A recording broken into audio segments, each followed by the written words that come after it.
Saya mendengar kabar berpulangnya Glenn Fredly Rabu malam. Saya tengah bersiap menuju live Mata Najwa di studio ketika Dr. Tompi menyampaikannya. Tidak mungkin, mana mungkin. Saya masih berupaya menyangkal apa yang saya dengar dari Dr. Tompi. Sampai akhirnya saya menyerah dan kami bertangis-tangisan di telepon. Terakhir kami saling berkabar ketika Narasi mempersiapkan konser musik donasi di rumah aja. Kakak Glenn memang sakit ketika itu. Karenanya ia menyampaikan pesan meminta maaf tidak bisa tampil. Trio Lestari hanya muncul dengan Tompi dan Sandi Sandoro saja. Tapi kakak Glenn sempat mengirimkan video rekamannya bernyanyi Rumah Kita. Itu video penampilan terakhirnya, kata Dr. Tompi ke saya. Saya ingat beberapa kali mengingatkan untuk mengirim video rekamannya menyanyikan Rumah Kita. Sudah buat videonya, ditunggu ya kak, kalau belum ada kakak Glenn Fredly belum lengkap video ini. Berulang kali saya menerornya ketika itu. Video itu akhirnya ia kirimkan. Dan baru kemudian saya tahu, ia menahan sakit saat menyanyi dan merekam dirinya sendiri menyanyikan lagu Rumah Kita. Saya membaca lagi percakapan itu. Tambah hancur hati saya. Ya Allah, andai saja saya tahu itu akan menjadi percakapan terakhir kami. Saya mengenalnya sejak lama. Berulang kali ia tampil di Mata Najwa. Dan ia tidak pernah hanya bicara tentang musik. Kakak Glenn bicara banyak hal lain tentang demokrasi, toleransi, dan pentingnya berbagi kasih. Kami juga sempat berkeliling. Ia pernah ikut saya ke Makassar dan saya pernah ikut kakak Glenn ke Ambon. Jika diingat-ingat kembali, momen-momen penting dalam karir saya selalu ada kakak Glenn. Ketika saya menutup perjalanan karir saya di Metro TV, kakak Glenn dan Dr. Tompi hadir khusus memandu acara perpisahan. Ketika saya galau masa-masa jeda dari televisi, kakak Glenn mengajak saya yang tidak bisa menyanyi ini untuk tetap terlibat dalam konser ulang tahunnya. Kakak Glenn meminjamkan panggungnya yang megah itu dan memberi saya tempat untuk tampil. Ketika saya memutuskan memulai perjalanan baru membangun narasi, kakak Glenn juga salah seorang pertama yang tanpa pikir panjang mengatakan siap bergabung.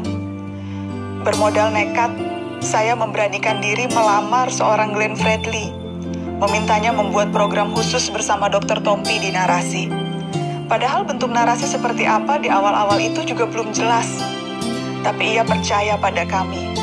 Sedemikian percayanya sehingga membatalkan rencananya membuat program serupa di televisi nasional dan memilih Narasi sebagai rumah barunya. Ia sangat populer sebagai musikus yang menembangkan cinta.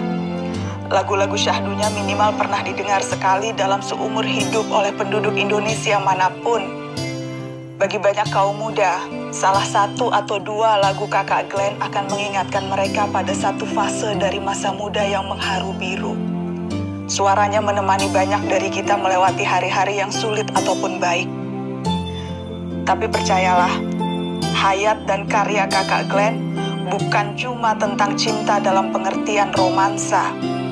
Pada awal dan pada akhirnya, cinta dalam hayat dan karya kakak Glenn adalah tentang kemanusiaan. Saya pernah mengajak kakak Glenn tampil di Syihab-Syihab bersama Abi Quraish Syihab. Ketika itu bulan Ramadan, kami bertiga hadir di Masjid Bait Al-Quran, menunggu berbuka puasa sambil berbincang tentang keberagaman dan kemanusiaan. Sesuatu yang selalu dipegangnya sejak kecil, karena ia kerap diajarkan bahwa semua kita bersaudara tanpa melihat latar belakang agama. Ia bahkan pernah menjadi produser dan menulis lagu album musik bernafaskan Islam yang bertajuk Hidayah. Dia adalah sahabat kaum marginal, dari soal GKI Yasmin, petani Kendeng, warga Tanjung Benoa dan Aru, keluarga Tapol Maluku dan Papua, dan banyak lagi. Ia adalah pembela hak asasi manusia yang gigih walau tanpa banyak orasi. Para aktivis bisa memberi kesaksian yang terang benderang soal satu ini. Dan sekali lagi tentang cinta dalam kehidupan kakak Glenn, mungkin Indonesia Timur adalah cinta terbesarnya. Ia kerap bicara soal kesenjangan yang ia lihat di kampung halamannya di Indonesia Timur. Tidak, ini bukan tentang Ambon atau Maluku yang merupakan tanah kelahirannya belaka, tapi seluruh tanjung dan selat pantai dan bukit, hutan dan desa-desa di seluruh pelosok timur Indonesia. Berkali-kali di setiap kesempatan ia tak pernah lelah berbicara tentang timur Indonesia.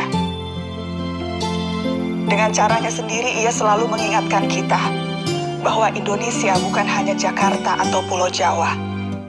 Glenn Fredly adalah juru bicara dengan suara paling indah tentang keberagaman Indonesia. Dan betapa keberagaman itu masih timpang di sana-sini. Dan tugas kita bersama untuk memperbaikinya dengan segala cara yang kita bisa.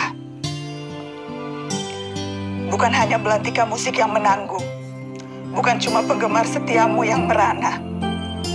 Indonesia dan peran-peran kemanusiaan yang pernah kau isi itu ikut merasa kehilangan, Kak. Tadi malam saya memberitahu Abi Kures soal kamu, Kak Glenn. Abi Kures kemudian berucap, kita yakin bahwa rahmat Tuhan yang maha luas